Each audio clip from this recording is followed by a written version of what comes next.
El teléfono sonó con la insistencia de una memoria lejana, un eco de un tiempo que Sofía había intentado encerrar bajo 7 llaves en el ático de su alma. Eran las 6 de la mañana, esa hora gris en la Ciudad de México, donde la noche aún no se rinde, y el día no se atreve a nacer. Ella ya estaba despierta, como casi siempre. El insomnio era un viejo compañero de cama, uno que no pedía nada, y lo quitaba todo. Estaba sentada junto al ventanal de su apartamento en la colonia Roma, una taza de té humeante entre las manos, observando la danza silenciosa de las primeras luces sobre los edificios. A sus 42 años, Sofía había construido una vida de orden y control. Era arquitecta, una de las buenas. Diseñaba espacios donde la luz y el vacío jugaban en perfecta armonía, creando una sensación de paz que ella misma rara vez sentía. Su propio hogar era un testamento de su filosofía, minimalista, funcional, impecable, cada objeto en su lugar, cada superficie pulcra, un castillo de silencio para protegerse del caos que una vez devoró su mundo. El identificador de llamadas mostraba un número de un pequeño pueblo de Jalisco que no reconoció. Su primer instinto fue ignorarlo, probablemente un error, una venta de algún banco, pero algo, una punzada de premonición, la hizo deslizar el dedo por la pantalla. Bueno, su voz era calmada, profesional. ¿Hablo con la señorita Sofía Andrade? La voz al otro lado era la de un hombre mayor, con el acento cantado y pausado de los altos de Jalisco. Sonaba cansado. Soy yo. ¿Quién habla? Disculpe la hora, señorita. Mi nombre es Eladio Morales. Soy el capitán de la Policía Municipal de San Ignacio del Monte. Le llamo por un asunto viejo. El corazón de Sofía, esa máquina ordenada y predecible, dio un vuelco violento. San Ignacio del Monte. El nombre resonó en su mente como una campana fúnebre. El último lugar donde alguien había visto a su padre con vida. ¿Qué asunto?, preguntó, aunque una parte de ella ya lo sabía. El hielo comenzó a treparle por la espalda. Ayer, con las lluvias tan fuertes que cayeron, hubo un deslave grande en el Barranco del Diablo, a las afueras del pueblo. La tierra se movió. Sacó a la luz cosas que llevaban mucho tiempo enterradas. Hizo una pausa, como si buscara las palabras adecuadas.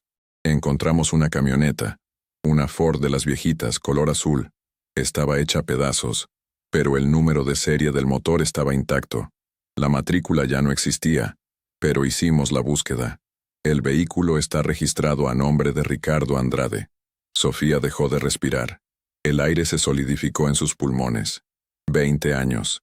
20 años de silencio, de preguntas sin respuesta, de un duelo suspendido en el tiempo. Y ahora, un deslave, un capricho de la naturaleza, había desenterrado el fantasma que había definido su vida. ¿Había alguien dentro? Logró susurrar, la garganta apretada. El terror y la esperanza libraban una batalla brutal en su interior. No, señorita. La cabina estaba vacía, destrozada pero vacía. Encontramos algunas cosas, muy poco, todo podrido por el tiempo, pero pensamos que usted querría saber, que su familia querría saber. Mi familia. Solo somos mi madre y yo. Él sonó hueco. Su padre había sido el sol de su pequeño universo.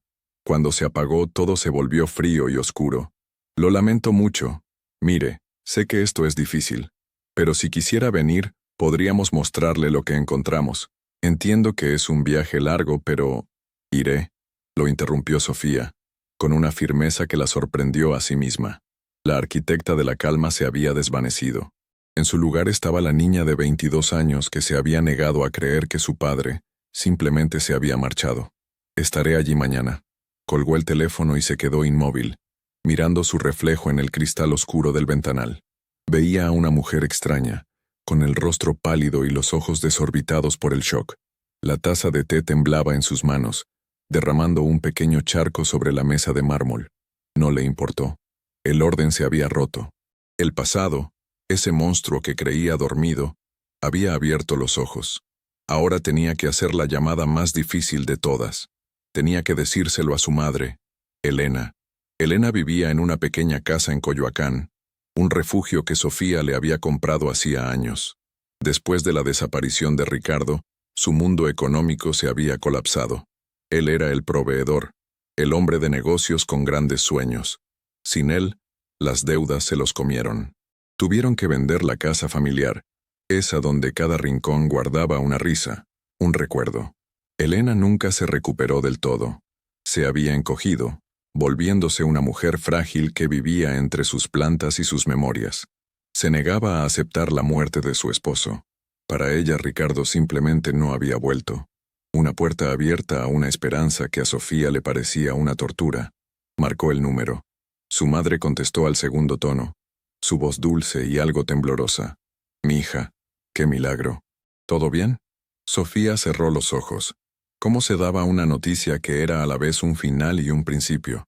¿Cómo se reabría una herida que nunca había cicatrizado del todo? «Mamá, encontraron algo. En Jalisco». El silencio al otro lado de la línea fue más elocuente que cualquier grito. «Encontraron la camioneta, mamá. La camioneta de papá». Y entonces, por primera vez en 20 años, Elena lloró. No fue un llanto suave, fue un sollozo desgarrador, el sonido de un dique que finalmente se rompía, liberando 2 décadas de dolor contenido. Y Sofía, la mujer que había construido murallas a su alrededor, lloró con ella, sintiendo cómo los cimientos de su vida ordenada se hacían polvo. El viaje a San Ignacio del Monte era un peregrinaje a través de un paisaje de fantasmas. Cada kilómetro de la autopista a Guadalajara era un recuerdo. Recordaba los viajes de niña, con su padre al volante de esa misma camioneta Ford azul, cantando canciones de José Alfredo Jiménez a todo pulmón, su risa llenando la cabina. Él era un hombre lleno de vida, un soñador incansable. Creía en la palabra dada, en el apretón de manos, en la bondad de la gente. ¿Fue esa fe la que lo destruyó?, se preguntó Sofía mientras conducía su propio auto, un sedán alemán sobrio y seguro, todo lo contrario a la vieja camioneta de su padre. Al desviarse hacia los altos de Jalisco, el paisaje cambió. Las llanuras se convirtieron en colinas ondulantes, la tierra se tiñó de un rojo intenso. Era un México más antiguo, más lento, un México donde los secretos podían echar raíces profundas. San Ignacio del Monte era un pueblo detenido en el tiempo, una plaza central con su kiosco, una iglesia imponente y calles empedradas. La estación de policía era un edificio modesto, de una sola planta. El capitán Morales la estaba esperando. Era un hombre como su voz, mayor, cansado, pero con una mirada amable y directa. La llevó a un patio trasero, donde los restos de la camioneta estaban cubiertos por una lona. Cuando la retiró, a Sofía se le escapó un gemido ahogado. Apenas era reconocible. El metal estaba retorcido y oxidado. El color azul era una mancha de óxido y lodo. Pero era ella. Podía ver el golpe en la defensa que ella misma le había hecho aprendiendo a manejar. Podía imaginar la calcomanía de su equipo de fútbol, ya desaparecida en la ventana trasera. Era la tumba de metal de sus recuerdos de infancia. Como le dije, no había restos humanos, dijo el capitán con delicadeza. Mis hombres peinaron la zona del deslave. Nada. Es posible que los animales, o que simplemente no estuviera en la camioneta cuando cayó. ¿Qué encontraron dentro?, preguntó Sofía, su voz apenas un susurro. Morales la guió a su oficina. Sobre su escritorio había una caja de cartón. Dentro, en bolsas de plástico, estaban los vestigios de la última jornada de su padre. Una cartera de piel deshecha por la humedad, sin dinero, pero con una foto de ella y su madre, la imagen casi borrada. Un llavero con un solo dije, una pequeña medalla de San Cristóbal, el protector de los viajeros, y un mapa de carreteras de Jalisco, con una ruta marcada en rojo hasta un punto en medio de la nada, cerca del barranco. Junto al mapa, había algo más, una pequeña caja de metal para cigarros completamente oxidada. Morales la abrió con cuidado. Dentro, protegida de lo peor de la humedad, había una tarjeta de presentación. El cartón estaba amarillento, pero las letras eran legibles. Inversiones del Futuro, SADCB, y un nombre, Arturo Vargas. No había dirección, solo un número de teléfono. Intentamos llamar, por supuesto, dijo Morales. El número no existe desde hace casi 20 años. Y esa empresa, no hay registro de ella en ninguna parte. Parece una compañía fantasma. Sofía tomó la tarjeta. El cartón se sentía frágil, como un pedazo de historia a punto de desmoronarse. Arturo Vargas. El nombre no le sonaba de nada. Llamó a su madre esa noche desde el pequeño hotel donde se había registrado, un lugar limpio pero sin lujos, con un ventilador de techo que giraba perezosamente.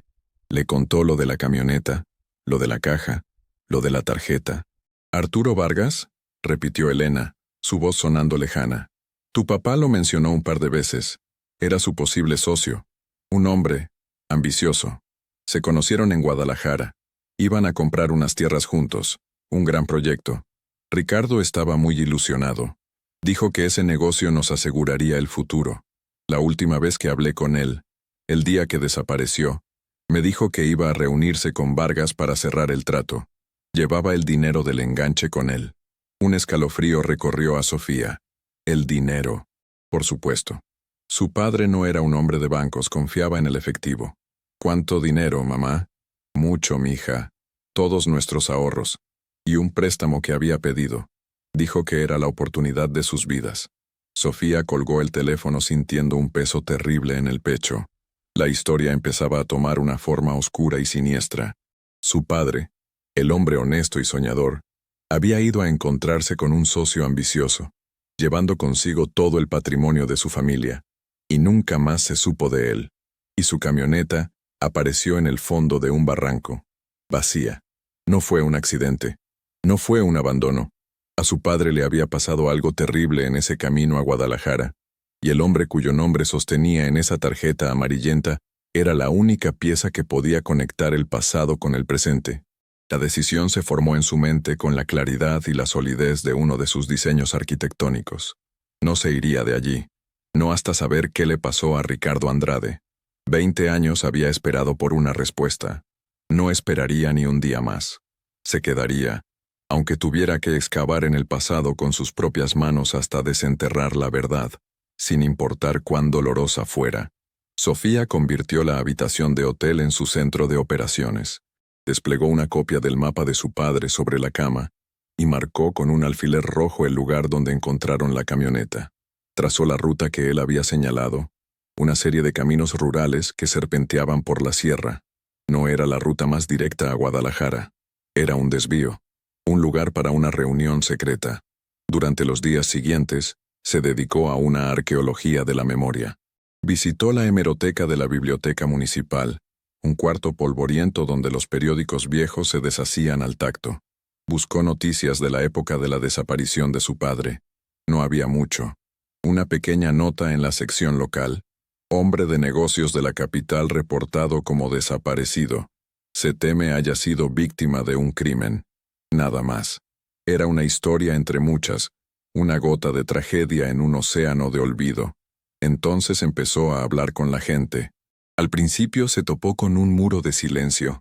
Los ancianos que tomaban el sol en la plaza la miraban con recelo. Nadie recordaba nada, o nadie quería recordar. Pero Sofía era paciente. No presionaba. Simplemente estaba allí, sentada en una banca, tomando un café de olla, observando el ritmo lento del pueblo. Poco a poco, la gente empezó a abrirse. Una mujer que atendía una pequeña tienda de abarrotes recordó a su padre. Un hombre muy amable, su papá, muy educado. Pasó por aquí a comprar unos refrescos ese día. Iba cantando. Se le veía contento. La mujer frunció el ceño. Pero había algo raro. Lo estaba esperando un coche muy lujoso, de esos que no se ven por aquí. Negro, brillante. No era de por aquí. El corazón de Sofía latió con más fuerza. ¿Recuerda quién lo conducía? No lo vi bien. Solo un hombre con traje. Parecía importante, de esos de la ciudad. El siguiente hilo lo encontró en un taller mecánico en las afueras del pueblo. El dueño, un hombre llamado Ramiro, de manos engrasadas y mirada penetrante, reconoció la foto de Ricardo que Sofía le mostró. Claro que me acuerdo de él. Le puse aire a las llantas de su camioneta esa misma mañana, dijo Ramiro, secándose las manos en un trapo. Era un buen hombre.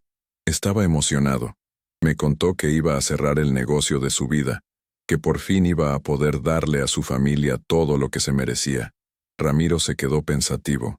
pero me dio mala espina el tipo con el que andaba. Mientras yo trabajaba en la camioneta, ellos hablaban a unos metros. El otro tipo era muy diferente a su padre. Traía un reloj de oro que brillaba mucho, y hablaba como si le estuviera perdonando la vida a uno. Conducía un BMW último modelo, de esos que valen más que todas las casas de esta calle. No pegaba nada con su padre. Un BMW, un traje caro, un reloj de oro. La imagen de Arturo Vargas comenzaba a tomar forma en la mente de Sofía. No era solo un socio, era un hombre de un mundo completamente diferente al de su padre. Un mundo donde, quizás, la vida de un hombre honesto valía menos que un terreno. Sofía sintió una mezcla de rabia y dolor. Su padre, con su fe ciega en la gente, probablemente vio a Vargas como un igual, un socio.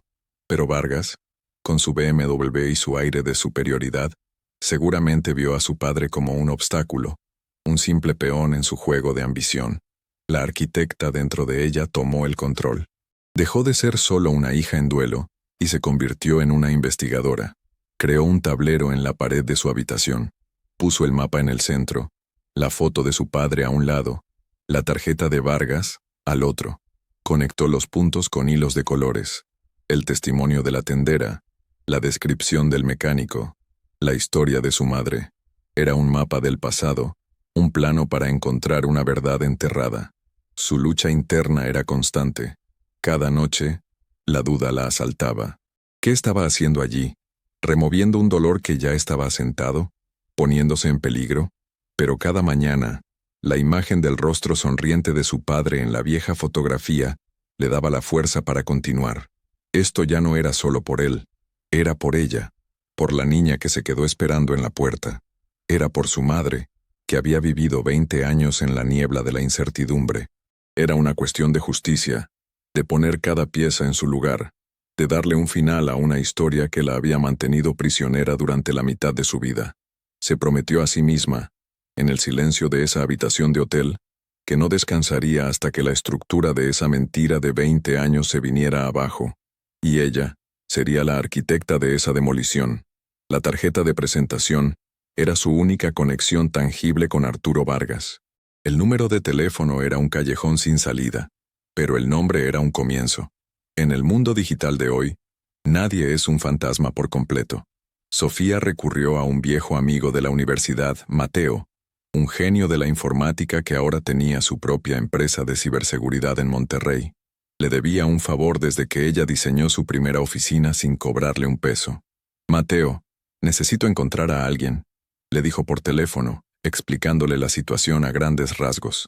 El nombre es Arturo Vargas. Pudo haber estado en Guadalajara hace 20 años. Cualquier cosa que encuentres me sirve. Déjamelo a mí, Sophie. Para mí, buscar gente en el pasado es como leer un libro abierto. La espera fue una tortura. Durante 2 días, Sofía se dedicó a caminar por los alrededores del Barranco del Diablo, tratando de imaginar los últimos momentos de su padre. El lugar era de una belleza desoladora, un silencio profundo, roto solo por el viento que silbaba entre las rocas. ¿Sintió miedo? ¿Se dio cuenta de la traición? La mente de Sofía se llenaba de imágenes terribles que la dejaban sin aliento. El tercer día, Mateo llamó. Su voz era seria. Sophie, encontré a tu hombre. Y amiga, no te va a gustar. Arturo Vargas no solo existía, sino que era una de las figuras más poderosas de Jalisco. Resultó que Inversiones del Futuro, S.A.D.C.B., fue una empresa de papel que existió legalmente por menos de 6 meses, justo en la época en que su padre desapareció. Se disolvió sin dejar rastro, pero Arturo Vargas había resurgido de sus cenizas como un fénix. Ahora era el dueño de Consorcio Inmobiliario Vargas, un gigante del desarrollo de bienes raíces. Había construido algunos de los fraccionamientos más lujosos de Guadalajara, centros comerciales, torres de oficinas. Era inmensamente rico. Mateo le envió un enlace a un artículo de una revista de sociales. La foto mostraba a un Arturo Vargas de unos 60 y tantos años, sonriente, bronceado, con un traje a la medida que gritaba dinero. Estaba en un evento de caridad, rodeado de políticos y celebridades. Su esposa lucía un collar de perlas que seguramente costaba más de lo que el padre de Sofía había ganado en toda su vida. Hay más. dijo Mateo. Su primer gran desarrollo, el que lo catapultó al éxito, fue Cumbres de San Ignacio, un complejo residencial de lujo para gente de Guadalajara. ¿Adivinas dónde está construido? Sofía sintió que el suelo se abría bajo sus pies. En las tierras que mi padre iba a comprar. Exactamente. Revisé los registros de propiedad. Las tierras fueron adquiridas por inversiones del futuro, por una cantidad ridícula casi regaladas unas semanas después de la fecha de desaparición de tu padre. La firma en los contratos de los antiguos propietarios, los ejidatarios, parece legítima, pero el representante legal de la empresa compradora era el mismo Arturo Vargas. La verdad la golpeó con la fuerza de un objeto contundente. Vargas no solo le había robado el dinero a su padre, le había robado su sueño, su proyecto, y lo había usado para construir su propio imperio. Y para hacerlo, tuvo que quitar a su padre de en medio. La rabia que sintió Sofía era fría y afilada. Era la rabia de la impotencia, de la injusticia. Pensó en su madre, en los años de aprietos económicos, en la tristeza silenciosa que impregnaba su casa. Pensó en la herencia, que nunca recibieron, en la cuenta bancaria de su padre que quedó bloqueada y que tardaron años en poder acceder, solo para encontrarla casi vacía. Todo mientras este hombre celebraba su éxito en mansiones con chefs privados y se codeaba con la élite. Ahora sabía que no podía simplemente ir a la policía. ¿Qué pruebas tenía? La palabra de un mecánico, una tarjeta de presentación de una empresa fantasma. Vargas era un pilar de la comunidad, un hombre con los mejores abogados que una tarjeta Black pudiera pagar. Se reirían de ella. Se dio cuenta de que tenía que enfrentarlo, pero no como una hija desesperada. Tenía que hacerlo en su propio terreno, en su mundo de apariencias y poder. Necesitaba un plan, un diseño, una estrategia tan precisa y calculada como la estructura de un rascacielos.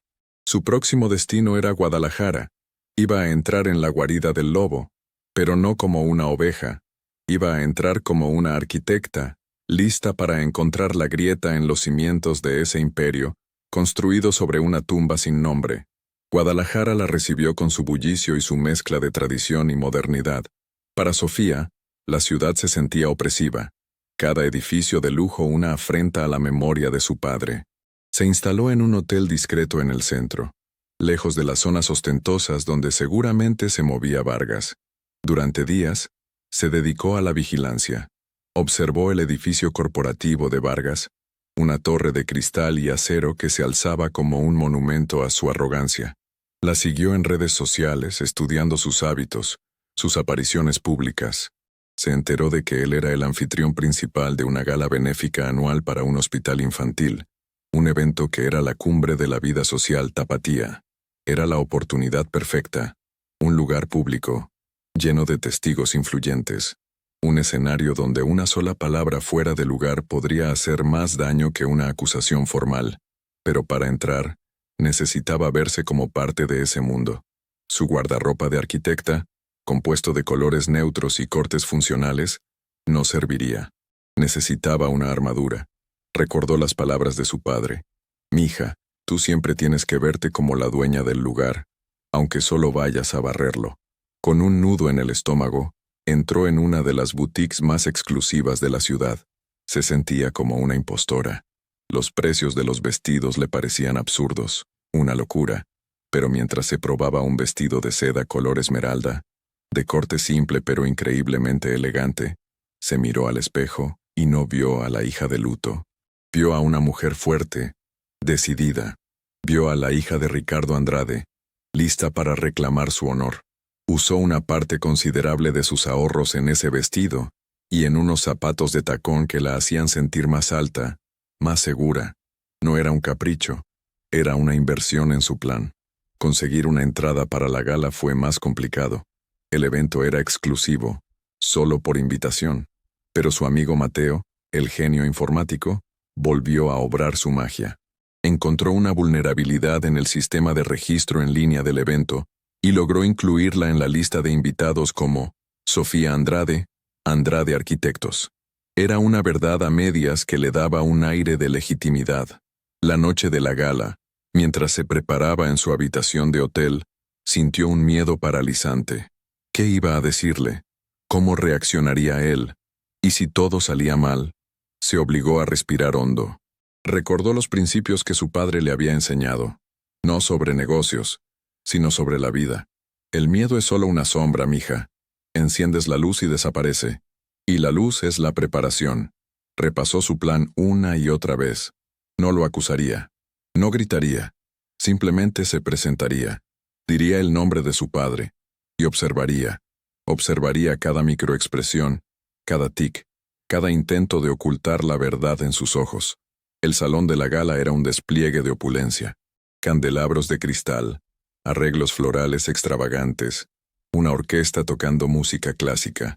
Los hombres vestían smoking, y las mujeres, vestidos de diseñador y joyas que deslumbraban.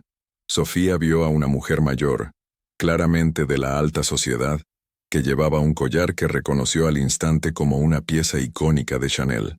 El aire estaba cargado de perfume caro y conversaciones superficiales. Sofía se sentía como un pez fuera del agua, pero su vestido era su camuflaje. Se movió por el salón con una copa de champán en la mano, observando, esperando el momento adecuado, y entonces lo vio. Arturo Vargas estaba en el centro de un círculo de admiradores, riendo, su mano en el hombro de un político local. Era exactamente como en las fotos. Carismático, imponente, el rey de su universo. Sofía esperó a que el círculo se dispersara un poco. Su corazón martilleaba contra sus costillas. Este era el momento. 20 años de espera se reducían a los siguientes 30 segundos. Con la espalda recta y la mirada fija, caminó hacia él.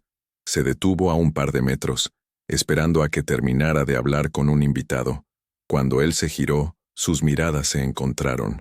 Los ojos de Vargas eran amables, los de un filántropo que se siente a gusto siendo el centro de atención.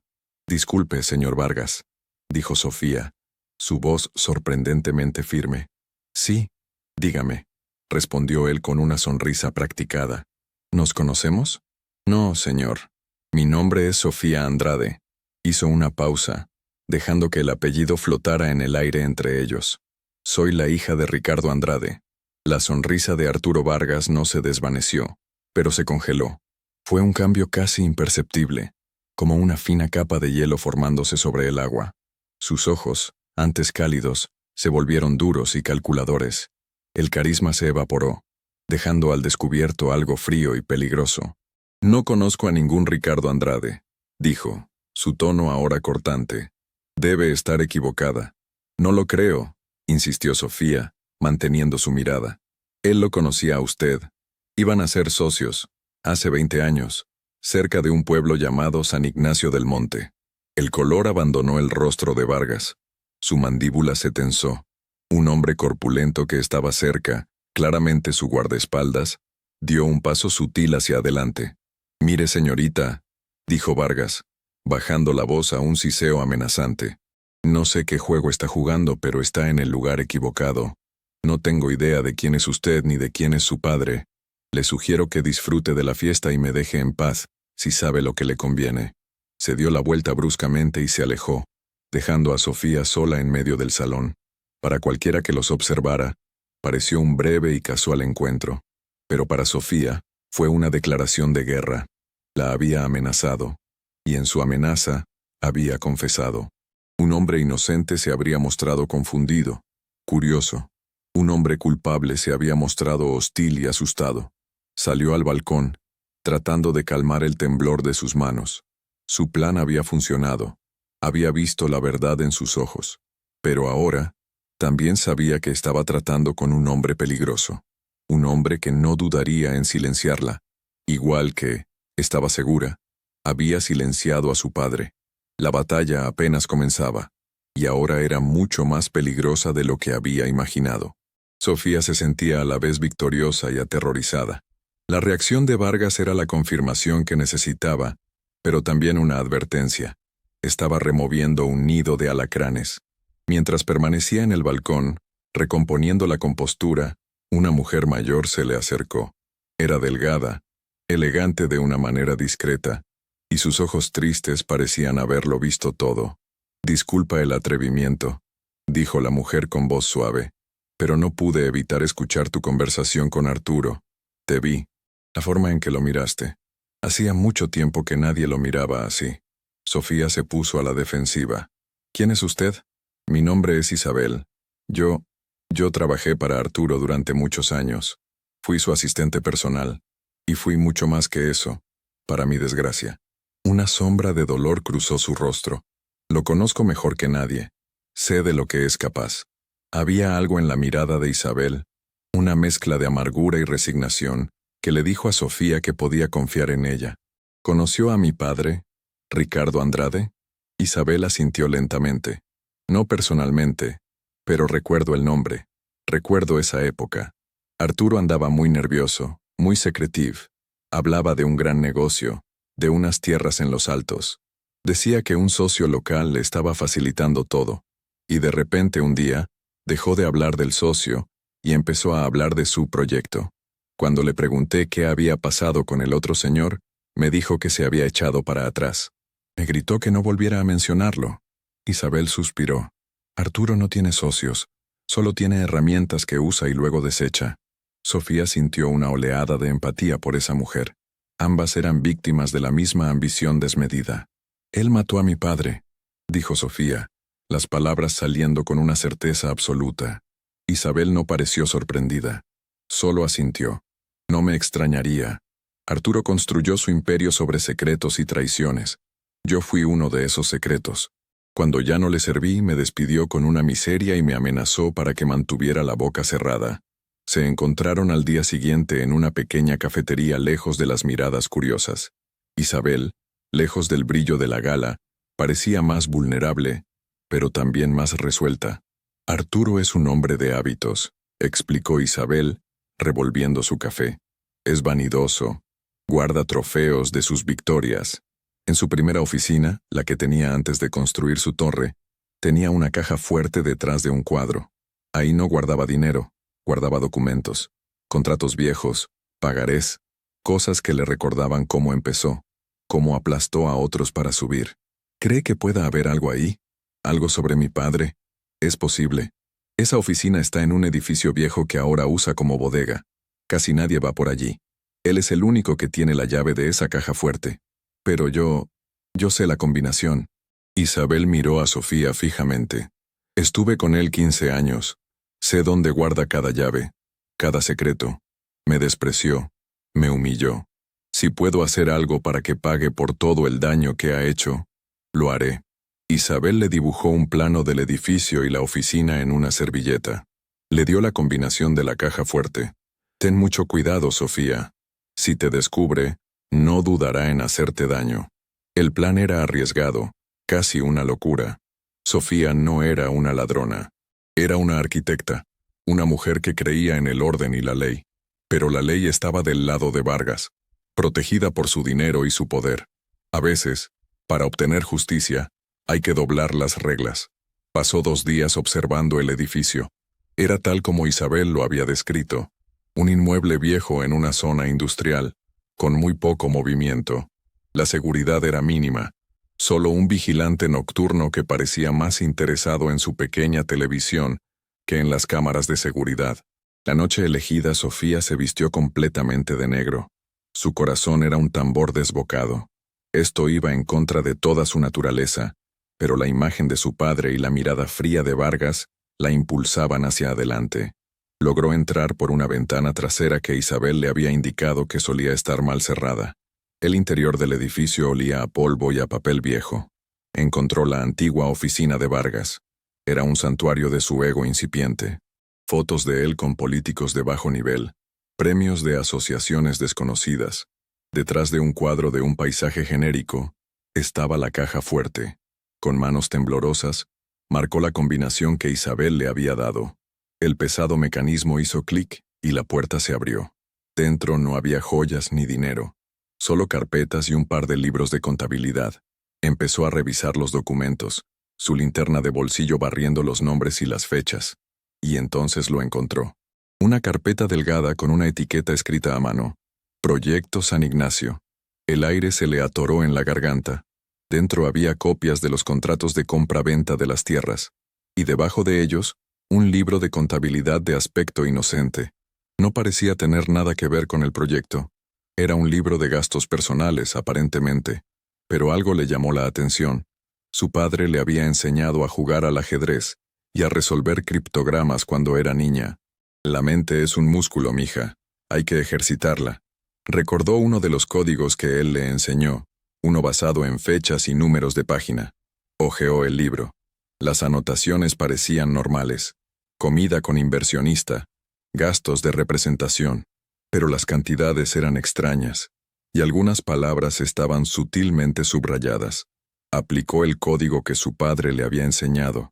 Las letras subrayadas, leídas en el orden que indicaban las fechas y los números de página, empezaron a formar frases. El horror la invadió mientras descifraba el mensaje oculto. Era el diario de un monstruo. Vargas había detallado, con una frialdad escalofriante, su plan. R.A. confía demasiado. Trae el efectivo mañana. El trato está cerrado. El socio ya no es necesario. El barranco del diablo es profundo. Nadie busca lo que no se ha perdido. Y la última entrada, fechada 2 días después de la desaparición de su padre. Liquidación final de activo. Inversión recuperada. El futuro es mío. No era solo un libro de contabilidad, era una confesión, una descripción detallada de cómo Arturo Vargas había planeado y ejecutado el asesinato de Ricardo Andrade para robarle su dinero y su sueño. Sofía sintió que iba a vomitar. El dolor era físico, una puñalada en el centro de su ser, pero debajo del dolor, una nueva sensación emergía, una claridad helada. Tenía la prueba. Tenía el arma que destruiría a Arturo Vargas. Fotografió cada página del libro con su teléfono, con un pulso sorprendentemente firme. Dejó todo como lo había encontrado, cerró la caja fuerte y salió del edificio sin ser vista. Caminó por las calles vacías de la noche, el libro de contabilidad escondido en su bolso como una bomba de tiempo. Las lágrimas corrían por sus mejillas, pero no eran lágrimas de tristeza, eran lágrimas de furia. Ya no era solo una hija buscando la verdad. Era el instrumento de una justicia que había esperado 20 años para ser servida. Sofía sabía que el libro contable era la pieza clave, pero también sabía que Arturo Vargas era un hombre que no se hundiría fácilmente. Si lo entregaba directamente a la policía de Jalisco, controlada en gran medida por los mismos políticos que cenaban con Vargas, la evidencia podría perderse. Los abogados de Vargas la desacreditarían. La pintarían como una mujer inestable y vengativa. Necesitaba una estrategia que no dejara a Vargas ninguna vía de escape. Pensó como una arquitecta. No se ataca un edificio por su muro más fuerte, sino por su punto más débil. ¿Y cuál era la debilidad de Arturo Vargas? Su ego, su imagen pública, la reputación que había tardado 20 años en construir. Decidió que no buscaría venganza, sino una justicia implacable. Y la mejor arma para ello no era un juez, sino la opinión pública. Recordó a un periodista de investigación de la Ciudad de México, Javier Solís, un hombre de la vieja escuela, conocido por su integridad y su tenacidad. Había destapado casos de corrupción que habían hecho temblar al gobierno. Era un lobo solitario que no le debía favores a nadie. Lo contactó a través de un canal seguro que le proporcionó su amigo Mateo. Se reunieron en un café anónimo en la capital.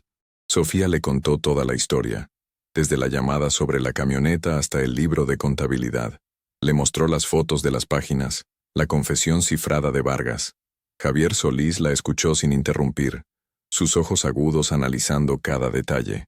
Cuando ella terminó, él se quedó en silencio por un largo momento. «He visto muchas cosas en mi carrera, señorita Andrade», dijo finalmente, «pero rara vez me he topado con una maldad tan calculada y una valentía como la suya». Tomó una decisión. «Esta historia merece ser contada. Deme una semana». Mientras Solís trabajaba, Sofía volvió a Guadalajara. Necesitaba una pieza más, un testimonio. Se reunió de nuevo con Isabel. Le contó lo que había encontrado. Isabel se horrorizó, pero no se sorprendió. «Siempre supe que era un monstruo, pero no imaginé hasta qué punto», susurró Isabel pálida. «Javier Solís va a publicar la historia», le dijo Sofía, «pero sería mucho más fuerte si tuviera una voz de adentro. Alguien que pueda confirmar el carácter de Vargas, sus métodos, Su testimonio, incluso anónimo, sería devastador. Isabel dudó. El miedo a Vargas estaba profundamente arraigado en ella, pero entonces miró a Sofía, vio el dolor y la determinación en sus ojos, y tomó una decisión. Lo haré, no por venganza, sino porque es lo correcto, por tu padre, y por todas las personas a las que este hombre ha destruido en su camino. Una semana después, la bomba estalló. El reportaje de Javier Solís fue publicado simultáneamente en un importante periódico nacional y en un portal de noticias en línea. El titular era demoledor: El imperio de cemento y sangre, la confesión oculta de Arturo Vargas. El artículo era una obra maestra de periodismo de investigación. Detallaba la desaparición de Ricardo Andrade, el descubrimiento de la camioneta, la investigación de Sofía. Publicó las fotos del libro contable, con el código descifrado. Incluyó extractos de la entrevista anónima de una fuente cercana, donde Isabel describía a Vargas como un sociópata manipulador. El escándalo fue instantáneo y masivo. Las redes sociales ardían. Los noticieros de televisión no hablaban de otra cosa. El nombre de Arturo Vargas, antes sinónimo de éxito, ahora era sinónimo de asesinato. Sus socios comerciales empezaron a distanciarse. Las acciones de su consorcio se desplomaron. Los políticos que antes lo adulaban, ahora negaban conocerlo. La presión pública fue tan inmensa que la Fiscalía General del Estado de Jalisco no tuvo más remedio que actuar. Con la evidencia publicada por Solís, obtuvieron una orden de registro para la oficina de Vargas. Encontraron el libro contable original en la caja fuerte, exactamente donde Sofía dijo que estaría. 2 días después, las imágenes de la detención de Arturo Vargas dieron la vuelta al país. Lo sacaron de su mansión, esposado, su rostro, antes sonriente y seguro, ahora era una máscara de ira y humillación. Sofía vio la noticia en la televisión, sentada en el sofá junto a su madre en la pequeña casa de Coyoacán. Elena no dijo nada, simplemente tomó la mano de su hija y la apretó. Las lágrimas corrían por sus mejillas, pero esta vez no eran de dolor, eran de liberación. La justicia, después de 20 largos años, había llegado. No era una victoria feliz. No traería a Ricardo de vuelta, pero era un cierre, era la paz. Esa noche, para honrar a su padre, Sofía llevó a su madre a cenar a un elegante restaurante en Polanco. No por el lujo, sino por el simbolismo. Su padre siempre había soñado con poder llevar a su esposa a los mejores lugares, con darle una vida sin preocupaciones. Al sentarse en la mesa, Elena miró a su hija, cuyos ojos ya no estaban llenos de la sombra de la incertidumbre, sino de una serena fortaleza. «Tu padre estaría tan orgulloso de ti, mija», dijo Elena, su voz llena de emoción, «no solo por lo que hiciste, sino por la mujer en la que te has convertido». Sofía sonrió, una sonrisa genuina, la primera en mucho tiempo. Sabía que su madre tenía razón. En la búsqueda de justicia para su padre, había encontrado algo invaluable para sí misma, su propia fuerza, su propio valor. Había demolido un imperio de mentiras, y sobre sus ruinas, había empezado a construir su propia paz. El ruido mediático se fue apagando, como el eco de una tormenta que pasa.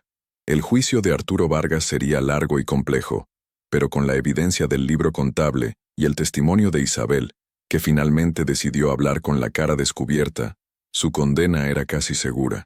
Sofía ya no necesitaba seguir cada detalle. Su trabajo había terminado. Unas semanas después, regresó a San Ignacio del Monte. Los restos de su padre habían sido finalmente recuperados por un equipo forense en una zona cercana al barranco, tal como sugería la confesión de Vargas.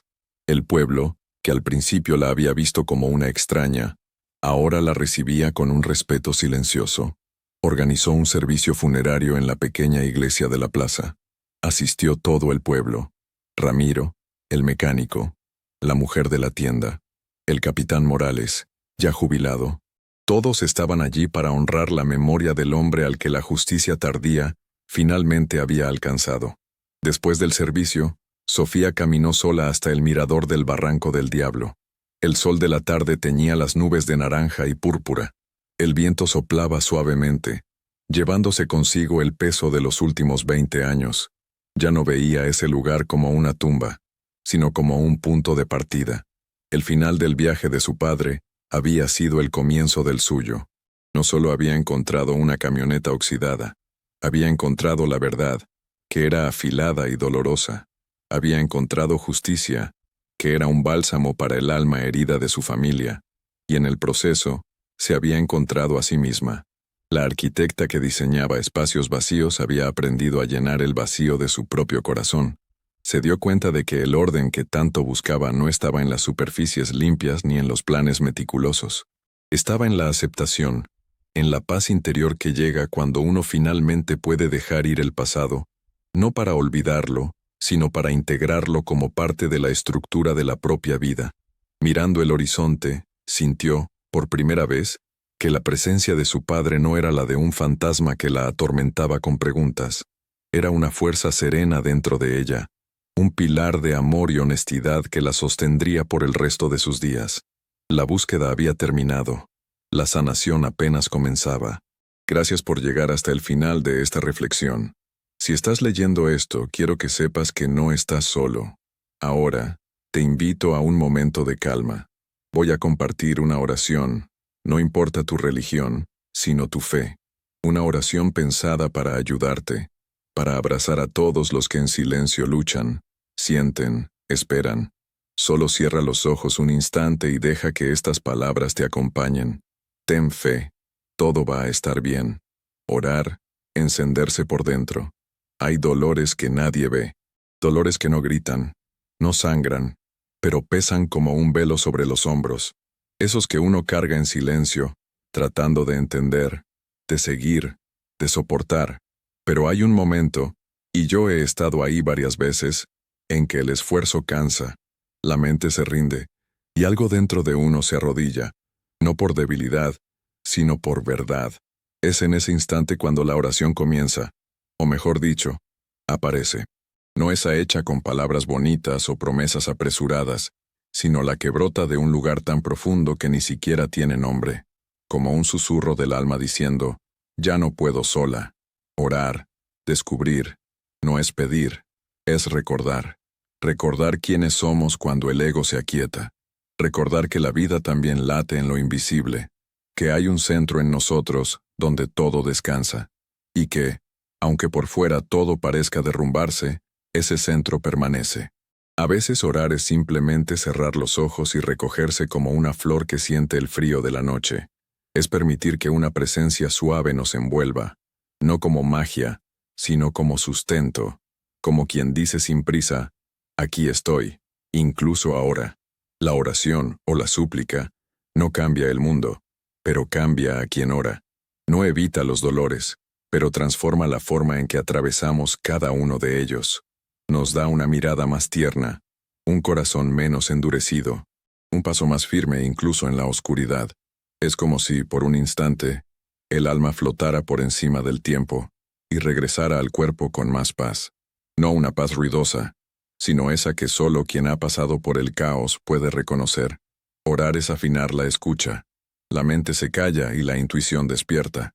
Las respuestas no siempre vienen en palabras. A veces son solo percepciones, toques sutiles, un calor en el pecho. La oración ilumina lo que estaba turbio, deshace nudos que ni sabíamos que teníamos. Y lo más bonito es que no tiene que ser complicado. Orar es hablar con Dios, con el universo, con esa inteligencia amorosa que nos habita y nos envuelve, incluso cuando lo olvidamos. Y no tiene que sonar bonito. No necesitas saber rezar. No necesitas entender nada sobre la fe. Puede ser un desahogo en la ducha, una lágrima en la almohada, una frase susurrada antes de dormir. Cuídame. Puede ser incluso el silencio, cuando el dolor es tan profundo que no salen palabras. Dios entiende todo eso. El universo escucha lo que el corazón no sabe decir. No hay una forma correcta. Hay presencia. Y cada vez que nos permitimos ese encuentro, aunque sea sin ritual, aunque sea sin certeza, es oración. Es tan simple, tan al alcance. Orar es solo recordar que no estamos solos. Y entonces un día, sin darnos cuenta, nos volvemos oración. La forma de caminar, de tocar, de callar, todo empieza a vibrar distinto. Ni siquiera hace falta decir nada. Solo estar ahí ya es oración viva. Y hasta en los días en que no logramos orar, y sí, hay días así, el alma sigue orando por nosotros. El espíritu no olvida de dónde viene. Al final, orar es eso, encenderse por dentro, y dejar que esa luz nos guíe, incluso cuando no sabemos el camino. Gracias de corazón por acompañarme en esta historia. Si te gustó, te invito a que me sigas y me dejes un comentario. Me encantaría saber qué te pareció y qué otras historias o asuntos te gustaría que exploráramos juntos. Cuéntame, ¿desde qué ciudad o país me estás leyendo? Vuestra compañía es mi mayor motivación. Como una forma de agradecerles por su apoyo al canal, he dejado un par de recetas de tés relajantes y unos postres deliciosos sin azúcar fijadas en el primer comentario. Un pequeño regalo para el alma. Que Dios los proteja a todos. Un abrazo grande.